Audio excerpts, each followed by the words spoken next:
Good morning everyone, নতুন একটি ব্লগে তোমাদের অনেক অনেক ওয়েলকাম। সকাল সকাল ভিডিওটা শুরু করেছি, এখন বাজে 8:45 মতো হবে। মিষ্টি দেখো এখানে আমার থেকে বিস্কুট কেড়ে নিয়েছে, নিয়ে বসে আছে, খাবে না, খালি কেড়ে কুড়ে নিয়ে নিচ্ছে। এখন আমরা চা খেতে এসেছি হচ্ছে রান্নাঘরে, মা তো রান্না করবে, আমি চা খেয়ে নিলাম। চা খাওয়া দাওয়া করার পরে চান করে নিয়েছি। আজকে আর কোনো রকম শাড়ি পরিনি, আজকে ওই নাইটিটাই পরলাম, কারণ শাড়ি পরে থাকলে আমার মাঝে মধ্যে খুবই অসুবিধা মনে হয়। তো তাই আমি তো সবসময় এমনিতে শাড়ি পরিও না, তো নাইটিটাই বেশিরভাগটা পরে থাকি।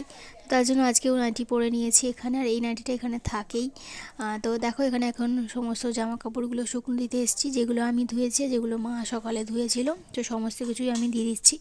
আর আমি এলে এই কাজটাই করে থাকি সকালবেলা, মানে চান টান করে নেওয়ার পরে একেবারে সমস্ত জামা কাপড়গুলোকে এখানটা দিয়ে দিই।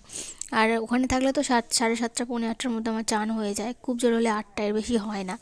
এখন ওই 9:30 মতো বাজতে যায়, তো এখন আমি চানটা করলাম, করে এখানে দেখো জামা কাপড়গুলো শুকনো দিতে এসেছি। নিচে যাব, গিয়ে আর একটুখানি ক্রিম ট্রিম মাখবো। আর এখন এতটাই ঠান্ডা লেগে গেছে চান টান করে, আর এদিকে তো গঙ্গার ধার বলে প্রচণ্ড পরিমাণে ঠান্ডা, আমাদের দিকটা অতটা ঠান্ডা লাগে না। তো আর এখানে নিচে একদমই রোদ লাগে না, শুধুমাত্র ছাদে ছাড়া। তো সেই জন্য আর মানে চাদরটা গায়ে দিয়েই এলাম জামা কাপড়গুলো শুকনো দিতে। এই ছাদ জিনিসটা না আমার বরাবরই ভীষণ প্রিয়, কিন্তু আমাদের শ্বশুরবাড়িতে মানে ছাদের ঘর থাকলে কি হবে, ছাদের সিঁড়ি করা নেই বলে ছাদে উঠতে পারি না, জামা কাপড় ভালো করে শুকনোও দিতে পারি না। তো এটা আমার আর কি আফসোস বলতে পারো। মিষ্টি, মিষ্টি, দেখ আমার দিকে দেখো। এই মাত্র চান করে এসছি, এখন বাজে 9:30। মিষ্টির সাথে বসে আছি, চুলটার কি অবস্থা, জোট ছাড়ানো হয়নি, এইখানটা বেশি, তো জোট ছাড়াবো। তো চলো তোমরা ভিডিওটা দেখতে থাকো, আশা করছি ভালো লাগবে। চুল টুল আঁচড়ে দেখো এখানে আবার মানে চাদরটা গায়ে দিয়ে নিয়েছি, এতটাই পরিমাণে ঠান্ডা লাগছে। তো চলো দেখি মা আর মিষ্টি দুজনে মিলে রান্নাঘরে কি করছে। এই যে দেখো মা যেখানে, মিষ্টিও সেখানে এখন। তো এই যে মা এখানে রান্না করছে, এই বেগুনি মতো করছে আর ফুরুলি বানাচ্ছে। তো কি খাবো তোমাদেরকে একটু পরে বলছি, দাঁড়াও হয়ে যাক রান্নাটা। আজকে খাবো বেগুনি আর ফুরুলি দিয়ে, এখানে পেঁয়াজ লঙ্কা আছে, এই যে পান্তা ভাত শীতকালে। তো চলো এখন খাওয়া যাক। এতে একটু মুড়ি নেওয়া হবে, তো এই দিয়ে এখন টিফিন করা হবে। তো এই যে দেখো এখানে মুড়ি ভাত পাইল করে নেওয়া হয়েছে, আর এই যে দেখো বেগুনিটা কিরকম পেঁয়াজ আর মানে শুকনো লঙ্কা দিয়ে মাখা হয়েছে, তো এটাই এখন খেয়ে নেব ভাত দিয়ে। তো এইটা খেতে তো ভীষণই ভালো লাগে, তবে ঠান্ডার সময় একটু ভয় লাগে, তবে ঠিক আছে খেয়ে নেবো, কোনো ব্যাপার নয় আমার কাছে। আর মিষ্টি দেখো এখানে খেলা করছে, বাপি বাজার থেকে এখানে মাছ নিয়ে এসেছে। তো এই যে দেখো, আর এইসব মাছই আমাদের খাওয়া হয় আর কি এখানে। তো এই যে মাছ এখন মা ভালো করে বেছে ধুয়ে নিচ্ছে, মানে কেটে কুটেই এনেছে, বেছে খালি ধুয়ে নিলেই হবে। নিয়ে মা ওদিকে রান্না বসিয়ে দেবে, কারণ মিষ্টি তাড়াতাড়ি খেয়ে নেয়, 12টার মধ্যে ভাত খেয়ে নেয়। আমাদের এখানে একটু মানে রান্নাটা দেরি করে হয়, কিন্তু খাওয়া দাওয়াটা তাড়াতাড়ি হয়ে যায়। তারপর মিষ্টিকে নিয়ে কাজ করে অসুবিধা হয়ে যায়, মানে একটু লেট হয়ে যায় আর কি, বাপি বাজার থেকে দেরি করে আসে, সেই জন্য আরও একটু লেট হয়ে যায়। তো যাই হোক এখানে দেখো ভাত বসিয়ে দিয়েছে, আর সমস্ত রান্নাই হয়ে গেছে, শুধু মাছের ঝালটা করলেই হয়ে যাবে। এই যে এখন মাছের ঝালটা করে নেবে, মিষ্টির তো আলাদা রান্না। তো এই তো মা এখন রান্না বান্নাগুলো করে নিই। মিষ্টি, এদিকে এসো, এদিকে এসো, তুমি কোথায় যাচ্ছ? তুমি কি খেলু করছো? ওটা কি নিয়েছো? পড়ে যাবে, আস্তে আস্তে যাও, আমার দিকে দেখো।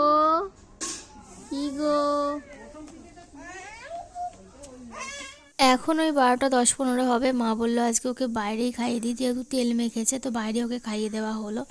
আর খাওয়া দাওয়া করার পরে মিষ্টি কিন্তু আজকে ঘুমোয়নি, আজকে একটু খেলা করছিল। তো চলো বলে দিই কী কী রান্না হয়েছে। এই যে বাঁধাকপির তরকারি, সাথে এই যে উচ্ছে আলু ভাতে, আর এখানে দেখো মিষ্টি যে রান্নাটা হয়েছিল সেটা একটুখানি বেশি হয়ে গেছিলো, সেটাও রেখে দিয়েছে। আর এই যে মাছের ঝাল আর আমড়ার চাটনি। তো এই সমস্ত দিয়ে আমরা এখন খাওয়া দাওয়া করে নেবো। তো প্রথমেই তেতো দিয়ে খেতে হয়, তার জন্য প্রথমে তেতো দিয়ে খাবো, তারপরে বাঁধাকপির তরকারি দিয়ে খাবো, সবার শেষে মাছ দিয়ে খাবো। আর আমি তো চাটনি খাই না, তোমরা তো সবাই জানো। তো এই তো চলো এখন খাওয়া দাওয়া করে নিই। মিষ্টিকে তোমাদেরকে দেখাচ্ছি, মিষ্টি দুষ্টুমি করছে এখন। তো এরম দুষ্টুমি করতে করতে আবার দিদার কোলে শুয়ে ঘুমিয়ে পড়েছিল, তারপরে আবার মা ওকে শুইয়ে দিয়ে তারপরে কিন্তু আবার খেয়েছিল লাস্টে। তো এই যে দেখো এখন আমরা সবাই খাওয়া দাওয়া করে নিচ্ছি। খাওয়া দাওয়া করার পরে একটুখানি ঘুমিয়েছিলাম। আর এখন দেখো সন্ধ্যাবেলায় মিষ্টি অনেকক্ষণই উঠেছে, সেই 4টের দিকে, সন্ধ্যাবেলার দিকটা। এখন দেখো বাপির কাছে বসে আছে। বাপি এই যে মানে সোয়েটারটা অন্যরকম পড়েছে বলে মিষ্টি বাপির কাছে এসে ঘোরাঘুরি করছে আর কি। তো তারপরে আমি বানিয়েছিলাম হচ্ছে ম্যাগি। তো ম্যাগি কিনে নিয়ে এসেছিলাম কিছুক্ষণ আগে, মিষ্টি আমি মা 3জনে মিলে গিয়ে। তো এই যে এখন ম্যাগিটাকে আমি মশলা দিয়ে বানিয়েছি, আর মিষ্টির জন্য এমনি বানিয়েছি সাদা মাটা। তো ওখানে আবার না দিলেও আবার কান্নাকাটি শুরু করে দেয়। ওর জন্য একদমই আমাদের এক গাল যেরকম হয় সেরকম ওর জন্য একটুখানি রেখেছি। আর এই যে দেখো বাপির জন্য এখন তুলে রাখছি, বাপি গেছে বাজারে। আর বাপি এমনি সবসময় লেট করেই খায় টিফিনটা, আর খালি দুপুরের খাবারটা রাতে খাবারটা আমাদের সাথে একসাথে খায় আর কি। তো যাই হোক বাপির জন্য এখানে টিফিন বক্সে রেখে দিচ্ছি, এসে খাবে। আর আমরা এখন মা আর আমি দুজনে মিলে এই একটা থালা থেকেই খেয়ে নেব। তো চলো এখন খাওয়া দাওয়াটা করে নেওয়া যাক। আর মিষ্টি কিন্তু খুবই দুষ্টুমি করছে, মাকে একদম কাজ করতে দিচ্ছে না। তো এই যে দেখো মা ওই জন্যে বলছে যা ওদিকে গিয়ে বসে খা। তো ও কিছুতেই আসবে না, ওইগুলো পুঁথিগুলোকে ঘাঁটাঘাঁটি করবে। তারপরে আবার খাবারটা দেখে তারপরে এসে দেখো এখন একাই হাতে হাতে খাবে, ওকে খাইয়ে দিলেও খাবে না, একাই খাবে। যাই হোক এখানে আবার দেখো আজকে রুটি হবে আর চিকেন কষা রান্না করা হবে। তো এই যে দেখো মা চিকেনের জন্য জোগাড়টা করে রাখছে। মাংস অনেকক্ষণ আগেই এনে রেখেছে বাপি, ওই যে বললাম বাজারে গিয়েছিলো তো তখন নিয়ে চলে এসেছিলো। আর এখানটা দেখো মা এখন জোগাড়টা করে নিচ্ছে, আর আমি এখানে আটাটা মেখে দিলাম। তো তারপরে মা এখন বাটাবুটি করে আগে করে নেবে, মানে মাংসটা মাখিয়ে রাখবে আর কি। আমাদের এখানে তো মাখিয়েই রান্না করা হয়, যেরকমটা আমি করতাম আগে। তো শাশুড়ি যেহেতু ওরকমটা পছন্দ করে না, তো তাই জন্য মানে ওরা যেহেতু মাংস আনে তো ওদের মতো করেই রান্না করতে হয় এখন। তো যাই হোক এখানে দেখো মা মাংসটা মাখিয়ে রান্নাবান্না করে নিয়েছে। আর মিষ্টিকে তার আগেই রুটিটা, যেহেতু আমি আগে আগে মানে আটাটা মেখে দিয়েছিলাম, রুটিটা বেলে দিয়েছি, মা সেঁকে নিয়েছিল। তো ওকে রুটি খাইয়ে দিয়েছি, ওকে ঘুম পাড়িয়ে দিয়ে এই টাইমটা রোজই ও ঘুমিয়ে পড়ে। এখন ওই 10টার মতো বাজতে যায়, তবে আজকে একদমই ঘুমোতে চাইছে না। তো যাই হোক এখানে দেখো মা খেতে দিয়ে দিয়েছে, বাপিকেও দিয়ে দিয়েছে, আমাকেও দিয়ে দিয়েছে, আর মিষ্টি এখন ঘোরাঘুরি করছে। তো যাই হোক আজকের ভিডিওটা এখানে শেষ করে দেবো, খাওয়া দাওয়ার পরে কোনো রকম ভিডিওই করিনি। তো চলো কেমন লাগলো কমেন্টে জানাবে, সবাই ভালো থেকো, দেখা হবে কালকে, গুড নাইট।